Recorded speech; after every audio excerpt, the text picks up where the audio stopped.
Assalamualaikum warahmatullahi wabarakatuh. Shalom Om Swastiastu, Namo Buddhaya. Perkenalkan, nama saya Angeli Melania, NIM 811418049. Di sini saya akan menjelaskan terkait proposal skripsi saya yang berjudul Perlindungan Hukum terhadap Konsumen terkait perjanjian dengan modus penipuan jual beli online di Jawa Barat. Di sini saya akan menjelaskan terkait rumusan masalah yang mendasari saya untuk mengambil judul tersebut. Dalam dunia teknologi perekonomian, keberadaannya sangat ditandai dengan semakin maraknya kegiatan perekonomian yang memanfaatkan internet sebagai media komunikasi. Sebagaimana kita mengambil salah satu contohnya dalam bidang perdagangan, di mana semakin banyak mengandalkan perdagangan elektronik sebagai media transaksi. Bagaimana konsep jual beli ini yang biasanya dilakukan secara tatap muka dapat diupayakan dalam melakukan transaksi jual beli secara online. Tentunya dinamika jual beli secara online ini tentunya mendapat respon positif maupun negatif bagi masyarakat. Dalam transaksi perjanjian, jual beli juga harus terikat, di mana dalam unsur-unsur perjanjian dalam pasal 1320 KUH Perdata, yang dimana adalah satu, adanya kesepakatan mereka yang mengikat dirinya. Yang kedua adalah kecakapan untuk membuat suatu perikatan. Yang ketiga adalah suatu hal tertentu.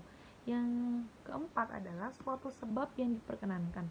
Nah, sebagaimana dalam unsur-unsur perjanjian dan transaksi jual beli online juga banyak ketidakselarasan. Sebagaimana saya ambil salah satu kasus yang ada di Jawa Barat dan saya mewawancarai langsung konsumen yang menjadi korban, yang dimana mereka melakukan perjanjian antara kedua belah pihak secara online, yang dimana konsumen memiliki kewajiban untuk membayar dan pihak dari online tersebut untuk memberikan barang tersebut. Setelah ditunggu 10 hari lamanya, barang tersebut tidak kunjung datang dan ini menjadi keresahan bagi konsumen.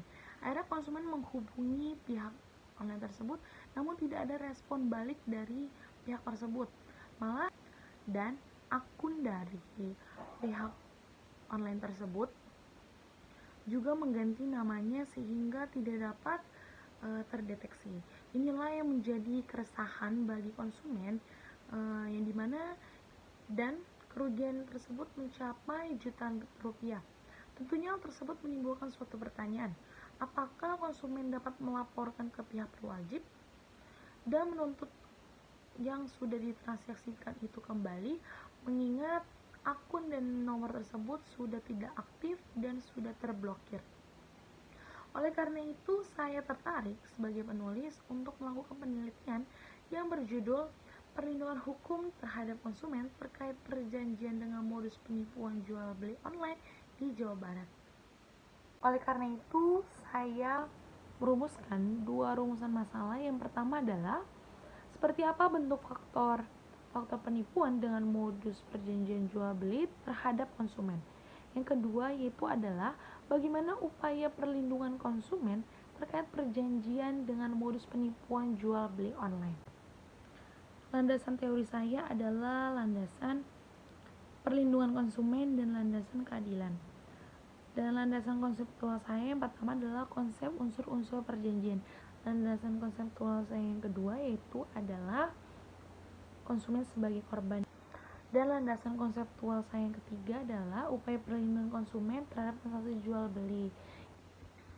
Dan yang terakhir yaitu metode penelitian.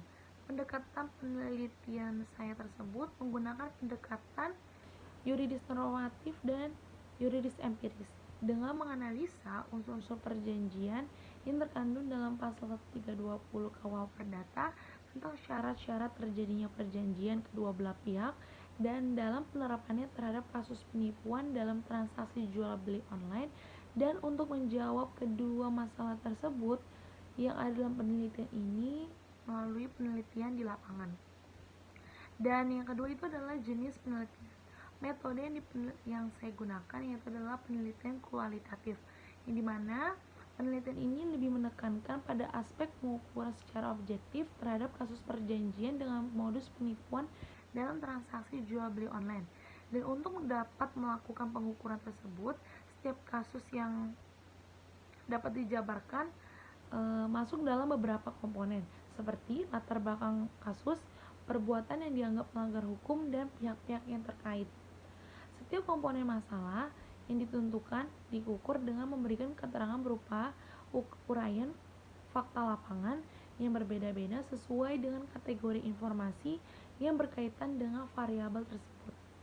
Sekian terkait penjelasan dalam proskrip saya yang berjudul Perlindungan Hukum terhadap konsumen terkait perjanjian dengan modus penipuan jual beli online di Jawa Barat.